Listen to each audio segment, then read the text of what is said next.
Chapter 5. At the time, I had just brushed the female off as a relative I'd not met or a female needing help. I decided her outburst of tears was due to the fact that she was having mate problems and had come here for a break. Perhaps seeing us find one another had troubled her soul. I was naive. Weird, huh, being your little brother's best friend's mate. A small smile tugged at the corner of my lips as I held my hands behind my back, teetering on the heels of my Converse. I was nervous. I didn't know if he was happy anymore. He just stood still, despair written all over him as he inhaled.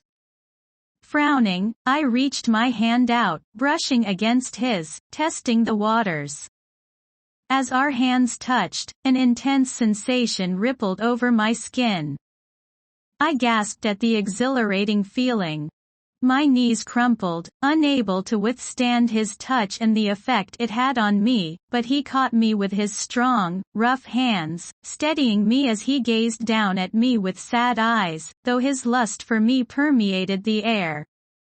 He ripped his hands away from me as if I were hot to the touch. I felt confused and alone.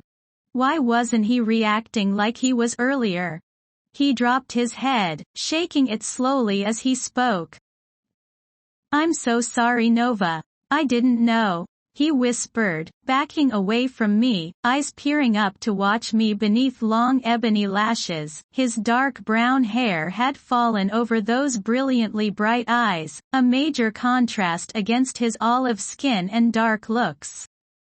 He was the most handsome man I had ever seen.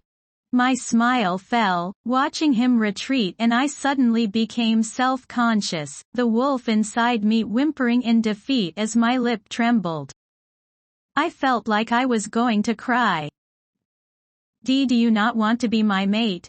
My tone was uncertain, my voice soft and wavering. I felt the pain he was in, our souls trying to touch one another. It wasn't like being marked and mated where you could feel your mate's feelings. It was different, like our wolves were trying to sync up. His lips pursed as he shook his head swiftly. "Goddess, I do, Nova. If I had only known. We've grown up together, of course, I would want you as my mate." It was a painful whisper as we both stood 2 feet away from each other. I had to look up at him to see his face while he fought his hands not to reach out and embrace me like they wanted to. A moment passed where we just watched one another, not moving. Sadness enveloped me because I knew then that something was terribly wrong. He said he would want me as his mate, not that he did want me. He finally broke the silence with his admission. "But, something has happened, and now it's tearing me apart, now that I know you're my gift. It's going to break your heart and it's breaking mine too." His eyes scrunched closed. "I'm sorry. I'm so sorry, Nova." He pursed his lips and looked away, not being able to meet my gaze. A lone tear ran down his structured cheekbone as my heart sank and panic rose. What is it?" It was barely even a whisper. I knew then, that it had something to do with that blonde she-wolf. He peered back at me with despondency. "I made a mistake, Nova. I couldn't control myself." A sob left his mouth and he looked away once more. A male doesn't cry, especially no alpha blood, they were taught this at birth. I knew this had to be so very bad for him to do this in front of me. The tendrils of his scent were grasping at me, urging me to go to him, but I waited for his words. "The she-wolf. Her name is Grace and... she's pregnant.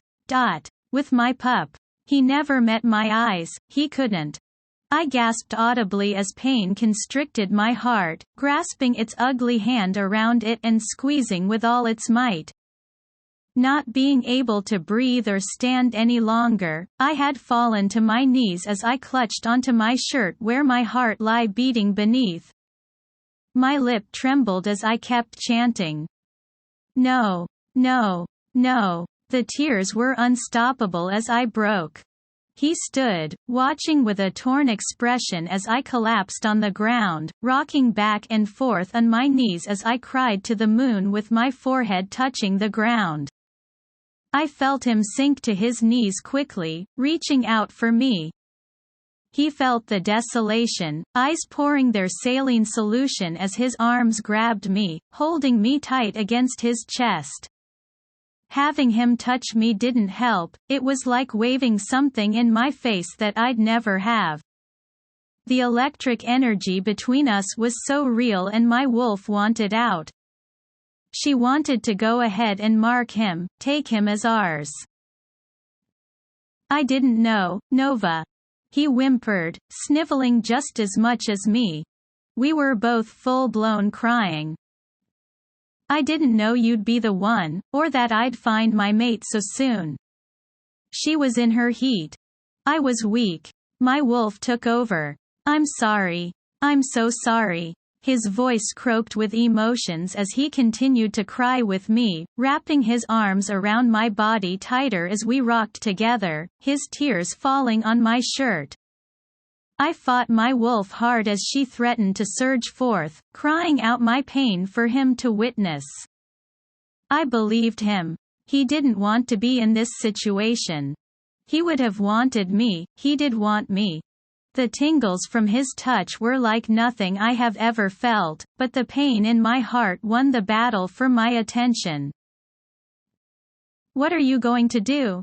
My voice cracked as I peered up at him through wet lashes, his face so close to mine. I have to do the right thing, Nova, was all he said while gazing down at me with a brokenness about him and eyes of desperation. What is the right thing? What could that possibly be? A hand covered my mouth as my face scrunched up, a muffled sob made its way out despite my attempts and I ripped away from his hold, falling back onto the gravel driveway on my ass. I collapsed, falling flat to the ground and rolled over, my forehead touching the small pieces of gravel while my chest was racking with deep, powerful sobs. My heart shattered into a million tiny pieces with just one sentence and I was lying there broken.